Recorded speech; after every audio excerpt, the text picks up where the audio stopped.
welcome to our next panel. Align your customer marketing programs to business outcomes. Grace and I are going to tag team it, mostly because energy is feeling a little low right now. Do we need to do some head, shoulders, knees, and toes to get it going? Jumping jacks. Get your wiggles out. You know, Tap your head and rub your belly. Oh, I can't do that. That's really hard. Way too much coordination for me. Way too much coordination. But everyone had cookies and brownies and are like fully crashing now. Oh no. For like an hour after brownies. I saw cupcakes. Man, I missed that panel. So the brownies are where it's on. The therapy session with the cupcakes. Yeah, I know. I saw it. Anyways. All right, so let's get started. So thank you guys all for coming to our session here. So like Becky said, we're talking about aligning your customer marketing programs to business outcomes. And one thing that I've heard over and over the past day and a half now is we have a lack of resources. Demand gen often takes the front seat, and it's critical for customer marketing to align your program's business outcomes. You need to show ROI, you need to show business impact. And that's why we put together this panel today. So we have Casey McAdams that you've heard from already. She is Director of Customer Marketing at Bandwidth. And we have Val Geisler, who's Customer Advocacy Lead at Klaviyo. Casey, do you want to do a quick intro for yourself? Sure. Hi, everyone. Again, can you hear me? Okay, cool. Yes, Casey McAdams. I work for Bandwidth. We are a communication software platform. So we power voice messaging and emergency services over our fully owned and operated VoIP network. So just some applicable ways. You probably use Bandwidth and you didn't even know, sneakies. If you have ever called into a Zoom call or a Google call via your phone, because you're on the road driving to your appointment or whatever, Bandwidth powers that.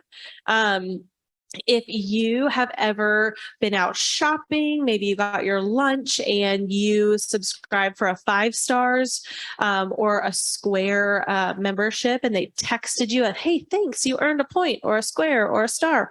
That was from Bandwidth. Thank you. And we also, Arlo is one of our customers. They're a Ring doorbell competitor. And so should you ever be out of town, maybe if any of you are out of town right now and something happens at your house, if you call 911 from your phone, it will call the Boston Police Department because of where you are located. But if you call the police from your Arlo app where the device is located, it will call your local department so they will go to your house, and Bandwidth powers that. So we do a lot of really great we have some great partnerships. Jenna left, but we partner with Genesis. So a lot of companies who are moving to remote work implemented Microsoft Teams and being able to do that. And we power the emergency services for Microsoft Teams when that's integrated. So yeah, so you guys probably use us in a lot of different ways. You'll never hear of us, and that's great. You're still paying my paycheck. So thank you. Over to you, Val. So I work for Klaviyo. You probably also use Klaviyo and don't know it. So we power e-commerce online businesses for email, SMS, and data management. So if you have ever shopped online, which at this point in the world, everyone has, and you get emails afterwards, those probably come from Klaviyo. So email, SMS for e-commerce businesses, but we're a database layer. So we help them bring that data in and personalize those email messages. So when you get emails that say, hey, you bought women's pants, here's some more women's pants. That's also Klaviyo. And you guys probably saw that both Val and Casey were finalists in our awards. So congratulations to them. And the reason we picked them for this panel is because they've done such a wonderful job aligning their programs to business outcomes. And we wanted to get kind of a diversified group here. So Casey has more of a robust customer marketing team in place. She has established programs, and Val is a mighty team of two, that is kind of just getting started. So they're at different levels of maturity. So we thought it would be interesting to get different perspectives here. So before we jump in, we want to know, show of hands, do you guys think you're doing a good job today aligning your customer marketing programs to outcomes? Who thinks they're killing it and doing a great job? I see you shaking heads. Christina. I'm also not raising my hand. Just so Who you all thinks know. that you're on the right track and you'll get there? Okay, We'll get there. great. Who thinks they're starting from baseline? Okay, Yeah. lots of Started baseline. from the bottom. Now we're here. Yeah. Started from the bottom, now we're here. Yeah. I like it. That's why she's here, for the jokes. Becky brings the energy. All right, so let's hear from our experts here. Val, tell us a little bit about customer marketing at your organization and the key themes that you focused on in your submission for the award. Oh, yeah. So we're going to use the term expert very loosely, Grace. So customer advocacy at Klaviyo has existed for 1.5 years. I started the program. So any other teams have won or recently, like super small teams? Yeah. Okay, cool. So you were not alone. I thought I was alone forever. Like, I'm the only person starting an advocacy team. I came here and I found so many friends who also have done the same thing. So the initial ask was, we need you to do everything. I was like, cool, I am one person.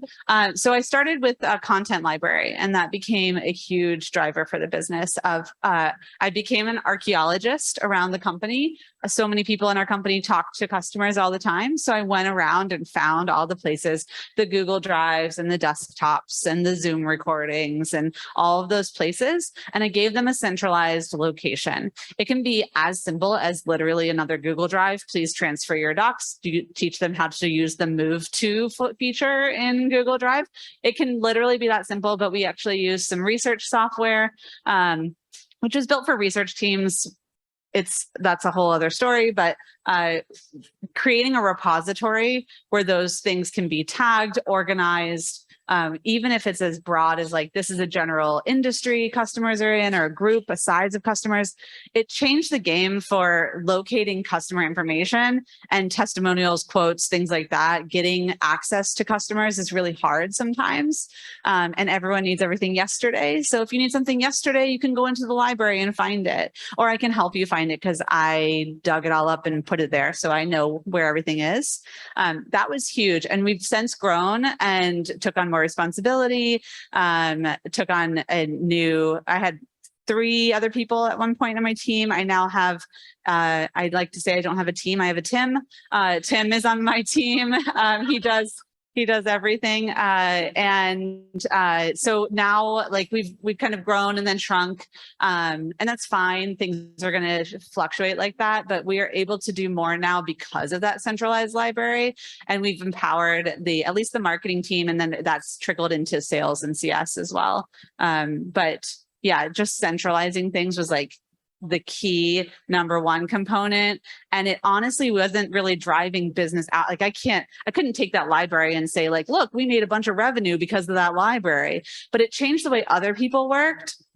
And I have this saying that is really gross, but it's that advocacy is blood, not body parts. And that means like, you can't chop off our work and survive. We are so embedded in the entire way everyone works now because of that library and then other things we do now. But by creating that central repository of content, we've become such a life force. The oxygen, blood carries oxygen through your body. So we've become the oxygen of campaigns, of demand gen, of sales, to the point that they need us to drive their business outcomes. So you can't just chop off an arm and keep going. So we are vital to the business, and that's how I keep my job. Somebody's been watching a lot of murder documentaries. Yes, if you are My Favorite Murder fan, then we need to talk. Casey, what about you? Yeah, so I think I kind of based our submission off of like back to marketing. So we're going to think in like a year ago. My team was really focused kind of in two different areas, and it was mostly cross-sell, upsell campaigns. So that is like my bread and butter, my biggest passion, and then building out our advocacy team. And so from the cross-sell, upsell, I tended, because we just all wear so many hats, but in this case, I loved to get out of my lane and do a bit of sales strategy too. And so I talked about this at one of our earlier sessions, but we were looking at how do we, after, excuse me, post-COVID, are we post-COVID or whatever? You guys get it, post-2020. We're still there. How do we make the most out of what we have? And for us, it was driving value in the conversations we were having with our customers. And this is by way of the account managers. So how could we create a set of organized customer engagements that we could then track the opportunities that were created off of those? So it's a bit more sales strategy versus marketing. But the hilarious thing about sales is they don't realize how strategic marketers are, and that we do a lot of planning up front for what we put in front of them. And so knowing that we had these customer engagements, how could marketing come alongside and really propose the right products that they needed, or the recommended products they didn't know they needed, or build compelling slideshows or content for them to carry at their business reviews.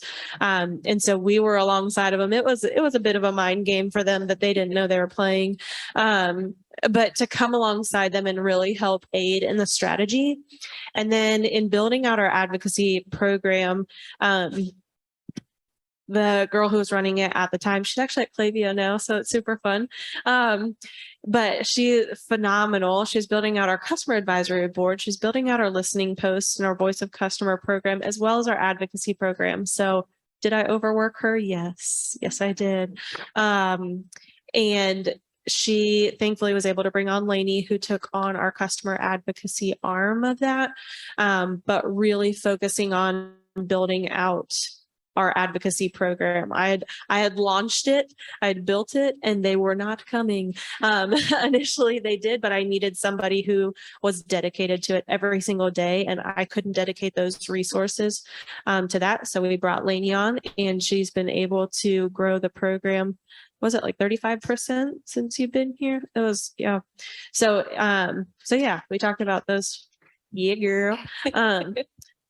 So those were kind of the two main components of ours. That's great. And I love that you kind of, Val's anecdote about being blood, not body parts. It sounds like you successfully did that at Bandwidth. Like you are integrated with them and they need you now. Oh, yes, they do. You Yes. are their heir. I would love to think I was their air. I think we just like their oxygen. We just get so embedded. Truly, like if you remember from yesterday, Lainey and I had so much fun building out that presentation yesterday, but we presented it in front of one of our sales managers, and he, before we even got to Lainey's section, goes simple syrup. And we were like, you don't even know.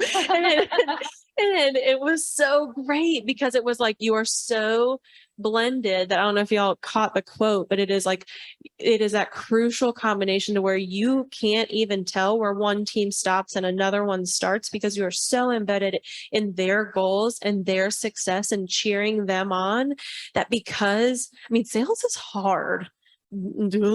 Sales is hard. And so if you are not there being their cheerleader and advocating for their success, why would they want to work with you?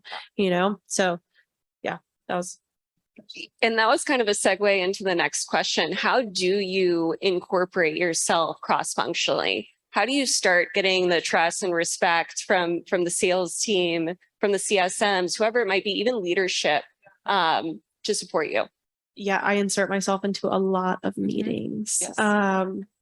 a lot of meetings. I think our sales team, so our account management team in the past 4 years has grown from 9 to I think like 30 something.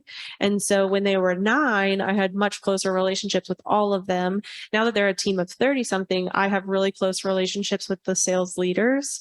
And so I think that is key, is helping them recognize that we can help their teams. And I was talking, oh gosh, bless for who this was, one of you, about, oh, it might have been Danielle. I don't know where you went.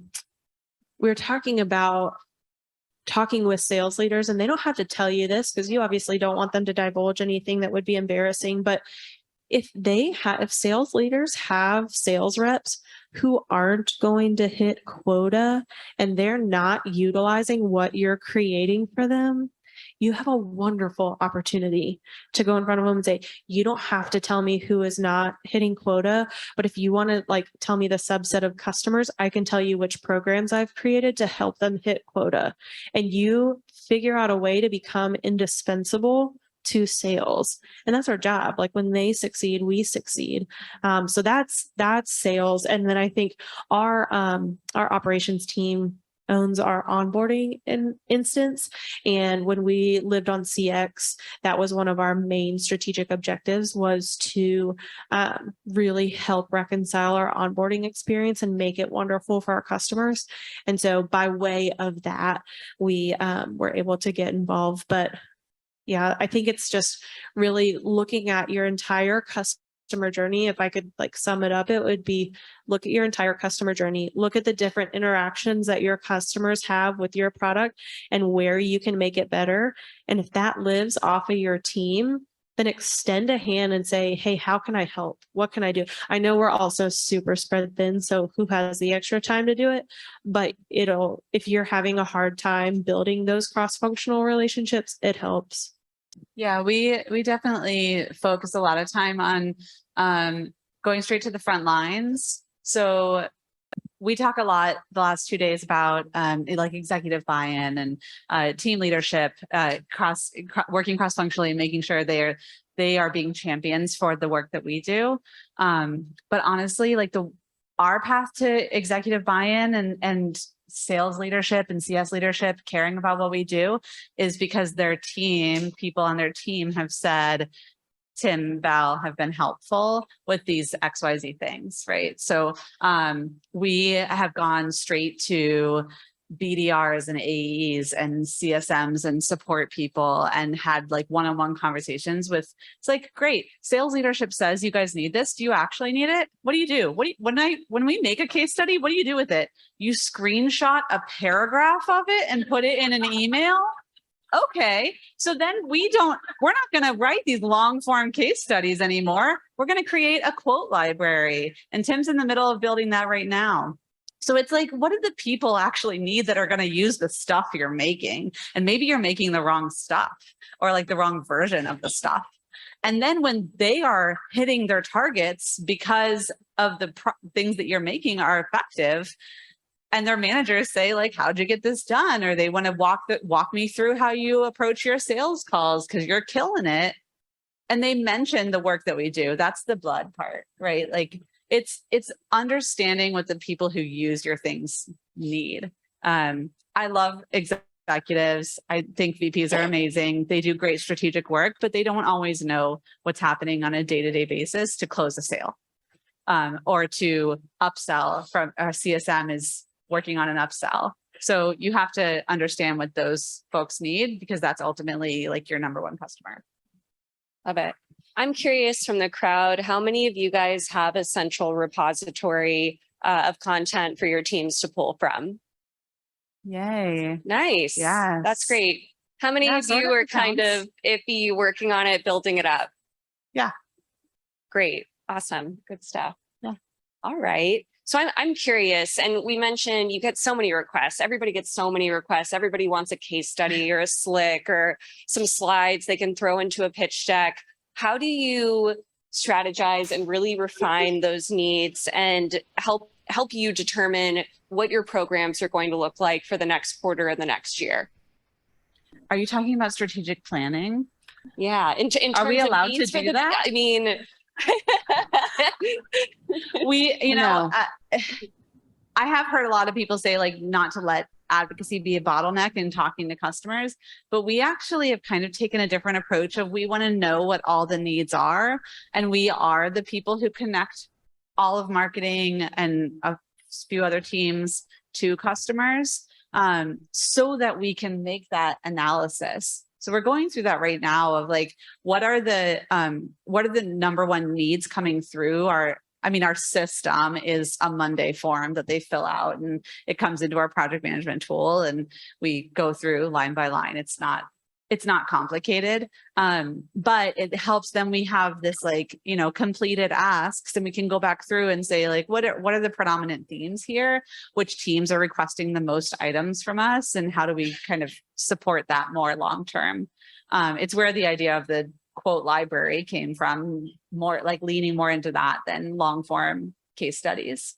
So I think, looking at the big picture of asks and figuring out where the number one asks are coming from, that helps then drive strategic planning. But I will say, like, we are, in a lot of senses, we are a services org for the business. Like, we need a thing, you guys make it. Okay. But we say that like this last year, we've kind of been like 70-30, 70% reactive to requests, 30% strategic. And our goal is that next year we flip that.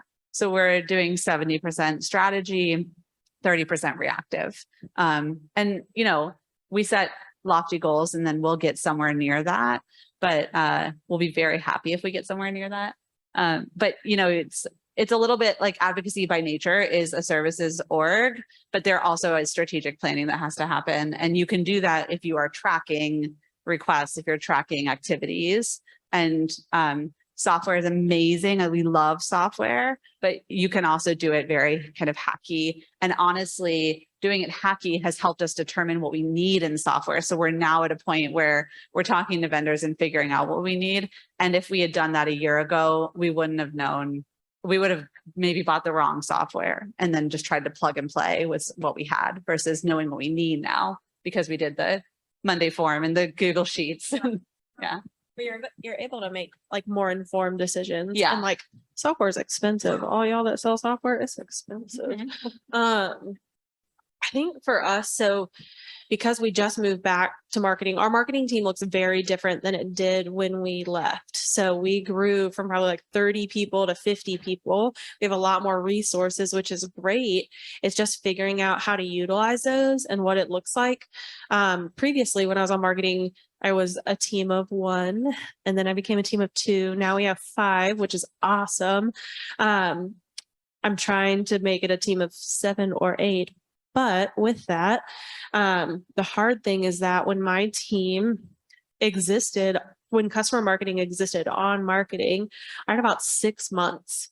So when I look back at my data that my programs created, I have 6 months of data to go off of and to build my models. So I'm making a lot of assumptions in what my programs can provide as far as revenue. But I'm pretty confident in those numbers. And I'm also pretty confident in my team and the results that we can generate. And so we're going through budgeting right now. And we just got a new CRO. And I love it because sales and marketing are going to be aligned to the same numbers, the same goals. And that is music to my ears. It's just wonderful. But with that, I basically built out a model because a question that they have not been able to answer is when I ask from a revenue growth perspective. So if we have a growth percentage, how much do you expect marketing to contribute, customer marketing to contribute to that growth goal? And I got some deer in the headlights look. Oh, well, I don't know. What do other people do? So I asked Kaylee and Jeff, and based off of their research, and for inbound, it seems like it's more of like a 20% contribution, where from a customer marketing, it was from like upsell, cross sell, it leaned more around 10. So I built my model from, if you want a 5% contribution, I need 1 head count. If you want 10% contribution, I need 2. And if you want 20, I need 3. Yeah. And they go, well, what's your point of diminishing return? I said, I don't know. No, let's get there. Let's figure that out together. So this year is very much a baseline for what we are building out. But my ask to them was, please just let me do it for a year. Please just let me get a year's worth of data under my belt so that I can actually tell you what we contribute, what my ROI per head count is. Because if those are the questions that they are going to ask of me, I want to be able to give them good data to be able to back it up. So that's kind of, we're leaning really heavy into a small subset of data and hoping that it tells a good story. So Casey's hiring. Well, I'm trying to get approval for headcount, but yes, all you open to work people, if you're willing to move to Raleigh and come to the office 5 days a week, we're your people. I hear Raleigh's beautiful. It is. Okay. I actually have a question. This is a little bit of a curveball question, but you have me thinking, Casey. So you said, I mean, as marketers, we always want to make decisions based on data. That's how we live. That's how we breathe. That's our bread and butter.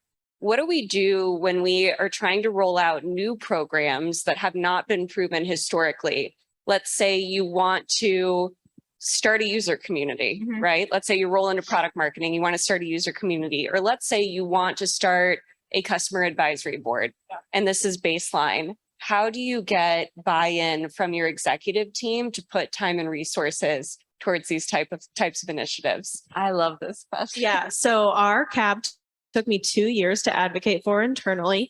My SVP of sales said that he would never have a customer advisory board until we had a product roadmap that we would then publish out to our customers. So we got the roadmap, which was great. And so I was like, when's CAB happening?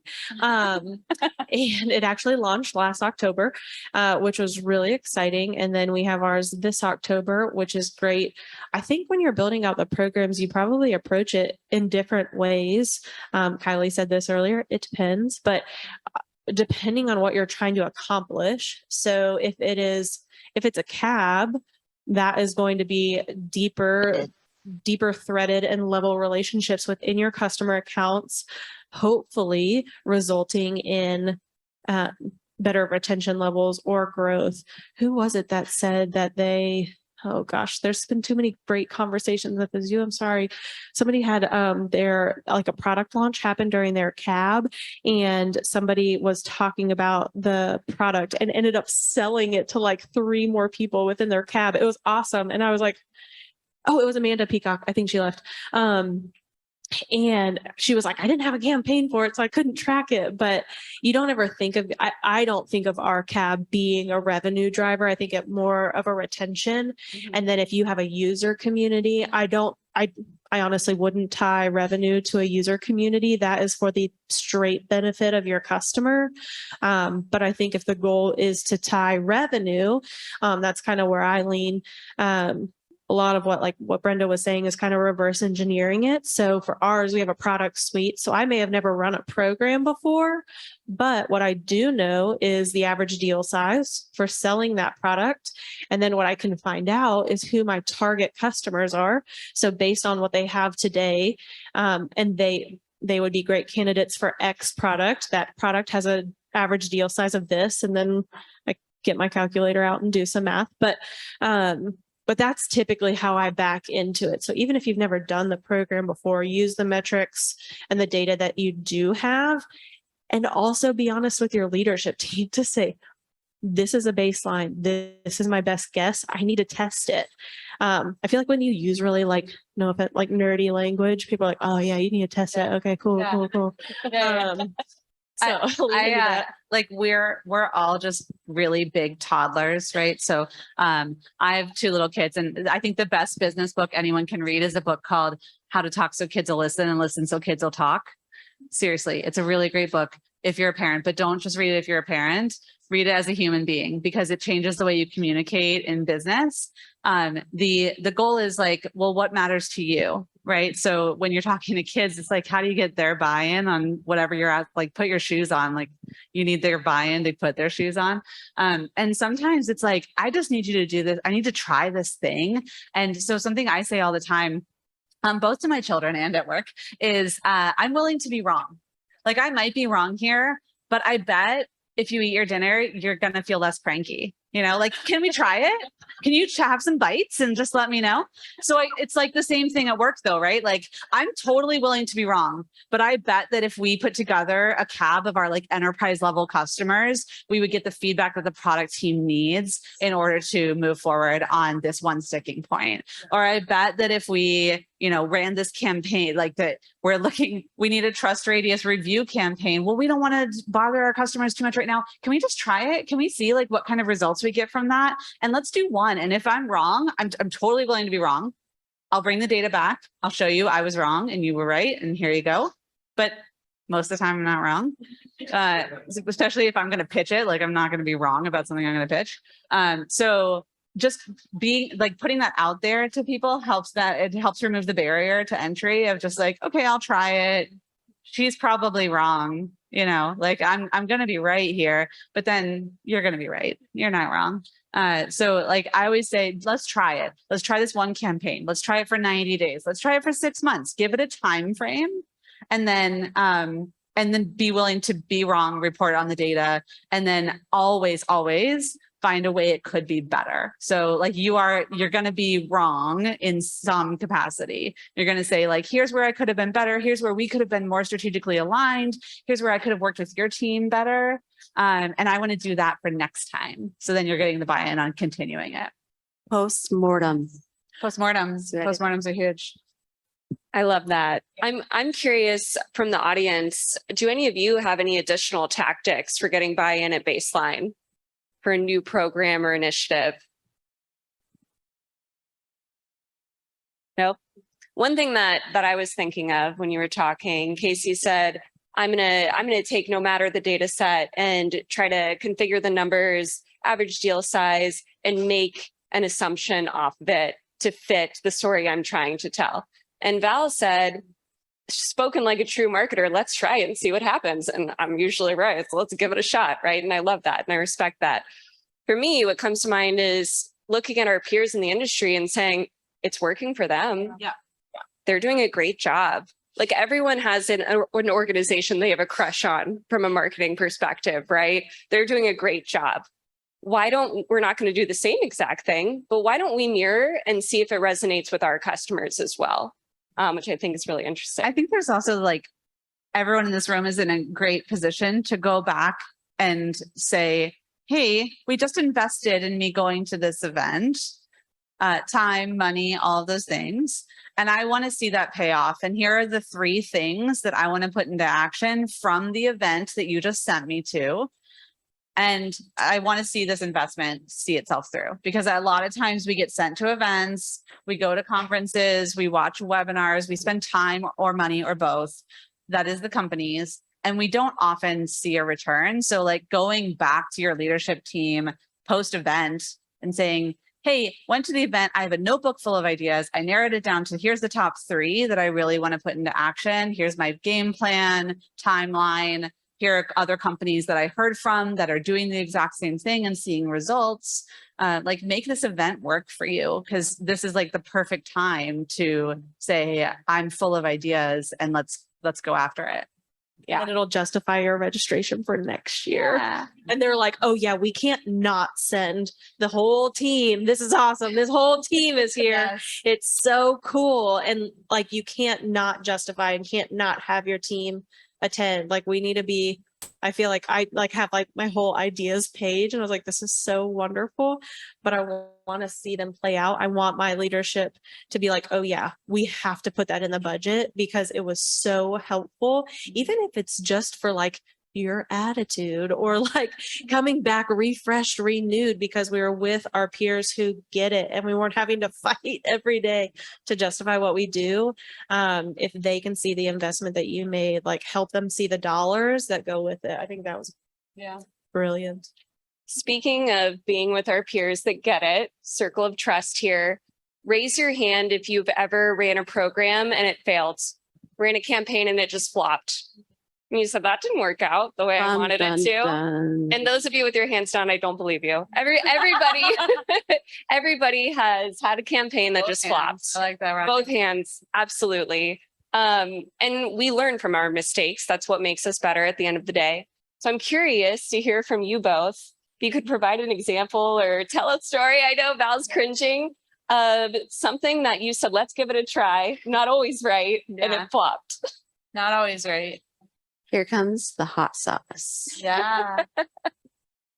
Yeah. I mean, gosh, so many. So actually, one of the things that we did, it's the case studies piece, the figuring out, oh, we actually need just little quote library. So we had case studies, they were owned by content. We were like, no, we can do that better.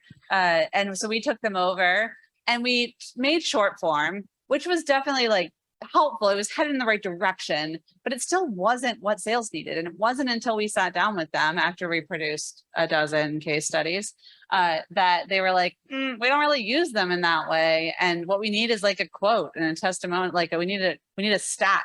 We don't need a whole case study. So the realization was like, we don't need to continually produce more content. We need to make the content that we have work better for us. We need to align with our SEO team, make sure that there's keyword specific case studies. We need to we have 52 case studies on our website. And I would say 3 of them are performing really well from like a search perspective. And the rest aren't really doing much for sales in their current format. So it was like realign, just like level set, get in with sales, talk to them, figure out what they need. And now we're reapproaching, like, let's pretend we have not done case studies at all. What does this business actually need? It was us bringing in our, like, we know how to do case studies. Well, we did know for a different business, but we work here now. So like, what does this business need? And now we're producing content that they actually are using and need. And our goal is now we actually said our customers are e-commerce. So they're really hard to get a hold of in like Q4. It's the busiest time of year for e-commerce brands. I don't know if you guys have gotten lots of emails about Black Friday in the past, but it's a big thing. So our customers like don't care if we ask them to do a case study interview. They're like, yeah, see you in January. So we said, guess what? We're not going to write any new case studies in Q4. We're only going to go back and make the content we have work for us because we've been doing it wrong. So we're going to change it up. We're going to fix it. We're going to make it better. And then we're going to measure at the end of Q1 how that content, redone content has performed in comparison to what it is doing now. So that's actually a new project that came out of being here. That. 2 things come to mind. One is like not necessarily a failure, but just kind of a sucky time. But when the reorg happened and we moved from customer marketing to CX, it was exciting because they kept us around. That was not a lie of the presentation. But the hard thing was I had just gotten a new customer marketer on my team who was brilliant. He was a jack of all trades. He is brilliant. And he had just gotten ramped. He had just built and launched 2 programs. And then we were cut off and moving. And so that I think was just like a sucker punch to the gut of, man, what could be? What could the potential of this team, what could have been? And so I think for me, it felt like a failure of like, could I have advocated for my team more to stay on marketing? Could I have found us a place to help keep these programs running? So I think that was more of like an internal failure. But the one that I was thinking about was, so we sell toll free. So we have a wonderful toll free network.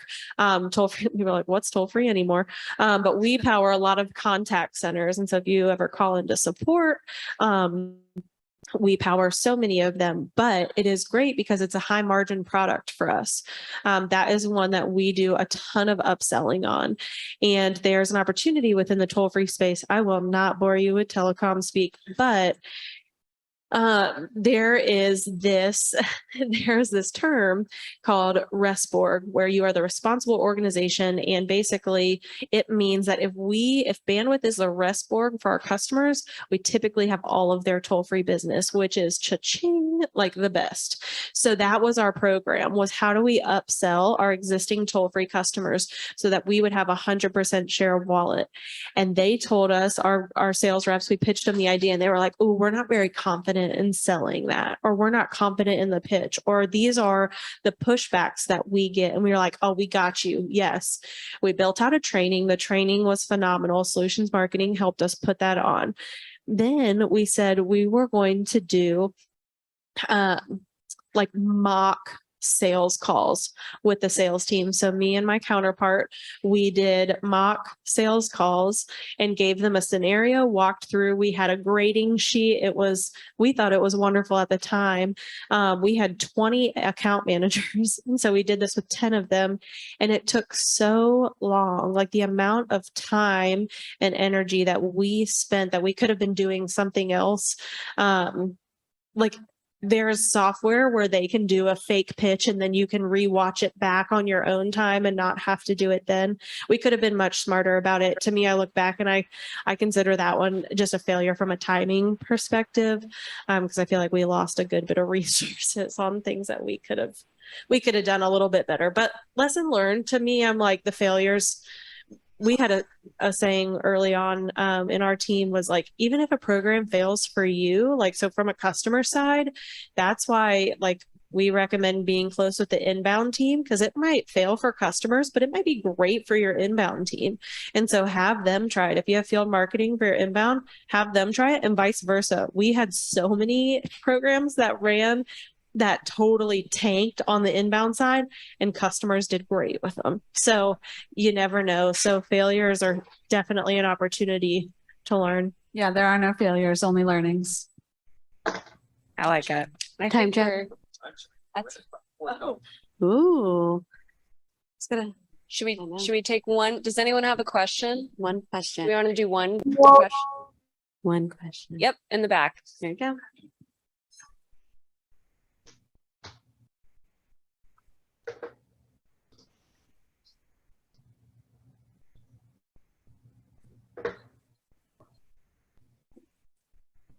Yeah.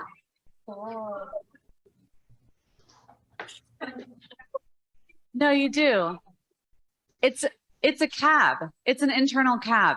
And if you position it that way, it's really powerful. So we have with 2 people from each kind of customer facing team. So for us, that's sales, CS, product, and marketing. Don't forget marketing. And then a VP. So having a VP involved is really important, or like an exec, whatever level, because they might not participate a ton, but they listen and then they take that information back to the executive team. But those, I mean, as important as your customer cabs are, internal cabs are really important. They help tell you what, I mean, this is like the result of this getting in front of the frontline people is like, hey, okay, we actually need you guys. And we have, so 2 people from each team, 1 junior, 1 senior. So we have like a BDR and a senior AE, right, from sales. So just an example. And then they help inform the future of what we build. It's incredible. Like, as powerful as your cabs are, it's just as important. The rest of the company is your customer, so you should have a cab. Awesome question. Yeah. Somebody else called them a council. I was in another group earlier. So if you need another name for it, council. Well, I have to pick my CEO. Vinay has a question. I said no. Intent data. No, seriously. I mean, our demand gen team loves social proof. So we pull in review quotes, badges, things like that for our demand gen team. And then they also, for our long form case studies, they'll drive ads back to long form case studies. They'll pull a quote and especially if we have like a high profile brand. But honestly, it's just like that social proof element is something that demand gen wants all the time and they never get enough of. And for some reason, our social team doesn't really provide that. So we provide it from a review standpoint. Social proof is social proof. It doesn't matter if it comes from Twitter or Trust Radius. Yeah, helps you be a hero again. Mhm. And we know from being Trust Radius and our own proprietary data that syndicating that user content on your paid landing pages can increase your conversion rate by 20%, maybe even more. So it really does work. So that's great.